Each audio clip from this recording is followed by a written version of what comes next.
Good morning, everyone. With our last discussion, we began our descent into the realm of tenses, and now we have stopped in front of the chamber of indefinites. This discussion is to help us shed some light on the dark chamber of indefinite tenses, which are also called simple tenses, and we will learn about the simple present and simple past tense. We will learn about how to use these tenses and where, their formula, and what they actually mean. But before all that, let's revise a bit of what we have learned already. That is, what is tense actually and how does it work? So if we remember the word verb, then we also remember that the word verb indicates action. Main verbs, auxiliary verbs, their combinations, they all represent the time of the action and also how the action is perceived. Rings any bell? Okay, let's recap a bit more. You see, just as our life is defined by our action, similarly, those actions are bound in time. What we are today, that is in the present time, is because what we have done yesterday, that is the past. And what we do today, that is in the present now, will make us what we will be tomorrow, that is in the future. Now, these verbs they show us whether something is going on that is in the present time or whether something is done already in the past. They also tell us whether something will happen next in the future, and at the same time, they tell us whether the action is habitual or a one time matter or a repeated action. So, what are tenses? You see, tense represents the time of the action. Now, let us take this indefinitely moving ahead arrow as a time period. Now, we have two markers, one right at the beginning and one right at the middle. And there is the arrowhead in front of it all. Now, the first marker that tells us the past time, the time that we have already left behind. The arrow marker in the middle tells us about the present time. This marker, this arrow, represents the right now. And the arrowhead that is moving ahead indefinitely, that represents the future times towards which we all are moving ahead. Now, of these three time forms, only the two forms, that is present and past, have their own unique verb forms. The future makes use of modal auxiliaries and they do have their own past and present forms. What we are trying to understand here is that the verbs they don't have their own unique future form. They have their present and past form. There is also one past participle form but no future form. As we will learn present tense and past tense, the indefinites, we will see how we make use of these two basic forms of the verbs. Now let's talk about the tenses in use. We will see some sentences here, like I eat rice. Now this is in present tense and we are using the root verb eat. There are no change in this verb. He eats rice, again in the present tense, but as you can see, the verb eat has taken one s at its end. This is called inflection of verbs. Let us take another inflection. I ate rice. Now the verb has completely changed. It has become from eat to ate. This is to indicate the past tense. So the distinct form eat represents present and ate represents past. Two different unique forms. He went home. Again past tense and irregular verb. Went is the past form of the verb go. So go is in present and went is in past. Now let us take a look at the next sentence. I shall eat rice. This is in future tense, but as you can see, we are using the root verb eat, which is the present form.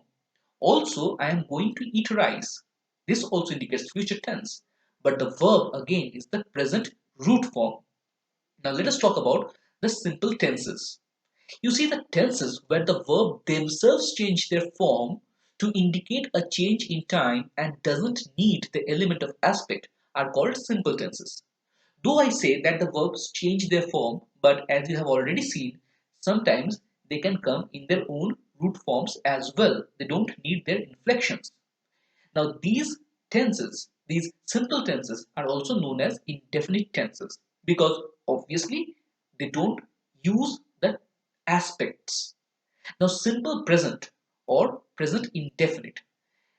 The formula is subject, then first form of the verb, and then object if needed. First form is the present form. In case of third person singular number, that is individual subjects, the verb takes s at the end, and here we are talking about the inflection, the change in the verb form. For example, I eat and he eats. You see, eat and eats change in verb form, inflection. Stative verbs usually come under this category. Stative verbs, if you remember, they talked about some state or situation, mental, emotional kind of thing. For example, he looks sad. She hates her boss. The child seems lost. All these are mental states. So they don't indicate any particular action, the very basic fact of something going on, activity. Okay, they represent some state, and stative verbs usually come under this simple present tense category. Now let us talk about the usage of simple present tenses. First of all, to indicate states. The teacher seems angry. He owns a bike. Seems, owns, they're all states from one state to another. Seems does not seem. Owns does not own anymore. So change in state. To indicate habits. For example, I read something every night before sleep. She listens to music while working. So, reading is a habit. Every night before sleep, I read. Listening to music is her habit whenever she is working. To indicate general truths. For example, the sun rises in the east. We never say the sun is rising in the east. This is general. This happens forever. So the sun rises. Simple present tense. Honey tastes sweet. We cannot say honey tasted sweet because it will never happen that tomorrow honey will start tasting bitter. It will always remain sweet. Water boils at 100 degrees Celsius. So again, these are all universal truths, general truths, and we use simple present tense to indicate future action with fixed time expressed as in a timetable. Now, this is very important. What we are saying here is that present tense can also indicate future action. For example, the train leaves in 15 minutes. You see, the train has not left yet, it will leave. But we are using simple present tense to indicate this future action simply because there is a time element, a fixed timetable, 15 minutes. The movie starts at 12 noon. Again, it has not started yet, but since there is a fixed time expression, 12 noon, we are using simple present tense. Now, let's talk about some additional uses of this simple present tense. For example, to describe events which are in past vividly in a conversation. For example, after office, he returns home, unlocks the door, goes straight to the kitchen, opens the fridge to get some cold water, and as he closes the door, he notices the shadow. So, this thing has happened in the past.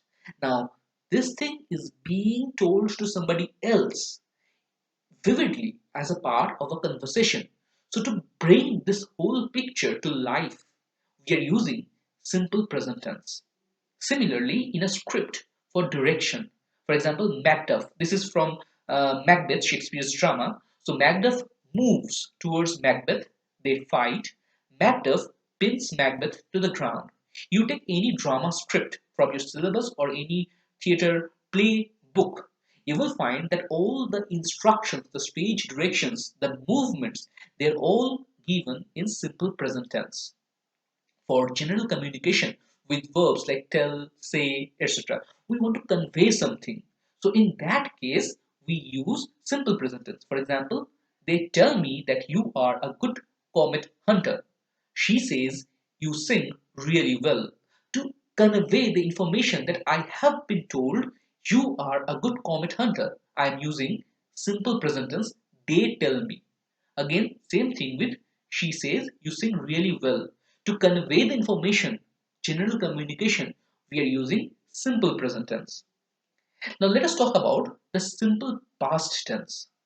Now simple past tense is used to indicate the action completed before the point of speaking. If you remember that arrow, the middle one, so this action happens before that arrow, especially at a particular point of time as indicated by adverbs or adverb phrases of time.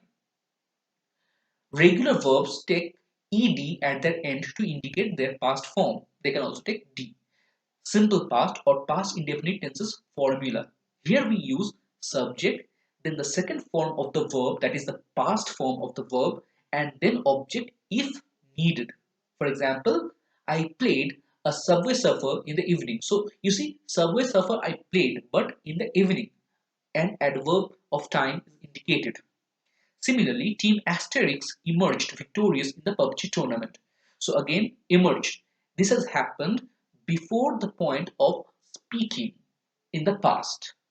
Similarly, the steamer sailed yesterday. Again, one adverb of time is there, yesterday, and we're using the simple past form of the verb sailed. Now let us talk about the usage of this simple past to indicate action taken place before the point of speaking. Obviously, for example, last night we watched the movie you speak so highly about. So, right now we are having this conversation, and I am saying to somebody else, we are talking, and in that talk, this thing comes out that last night, not right now, last night we watched the movie happened in the past. Again, I received the confirmation letter yesterday evening. I'm telling you right now. But the letter that I received yesterday, not now. To indicate unreal condition, this is very important.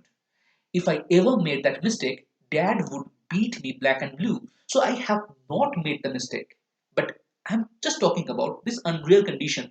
What might have happened that if I ever made that mistake, not actually did, but let's just suppose unreal. If I ever said something like that, she would never see my face again.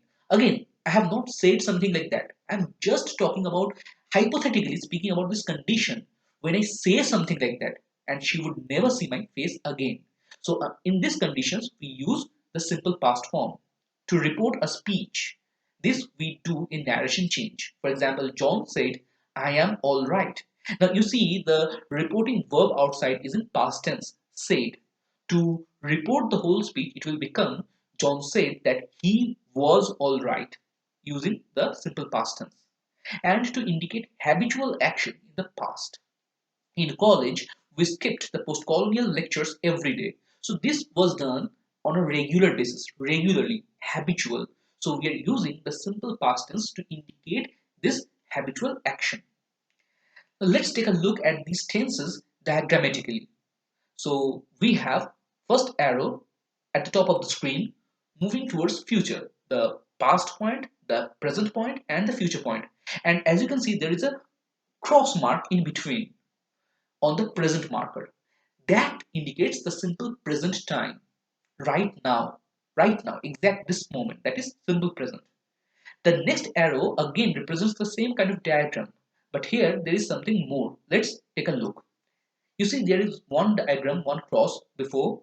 Okay, fine. There is another one, and also another one.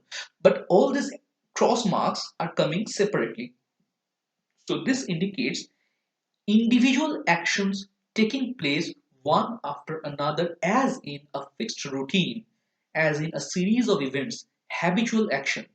So in this case, from the all these actions, one after another, they represent what? If you remember, they represent habitual or repetitive actions. So they also form a part of the simple present tense. And the simple past is really simple. The past point, present point, and future point. And the action happens in the past half, not in the present, not ahead present, in the past. Now let's talk about the forms, the conjugation of verb in case of simple present and simple past. We will talk about the persons, first person, second person, and third person, and their singular and plural number. So in first person, I play in singular will become we play in plural. In second person, you play in singular will become you play, will remain you play in plural. And in third person, he, she, or it plays Note the inflection in S. It will become they play in plural. Now let's talk about the simple past. In simple past, the verb is inflected from the very beginning. First person I played becomes we played. Second person you played remains you played. And in third person he, she, or it played remains or becomes they played. The verb remains the same, the pronoun changes. So here we finish our discussion on simple present and simple past form. Hope you understood it well. If there be any questions, do leave a comment. Thank you.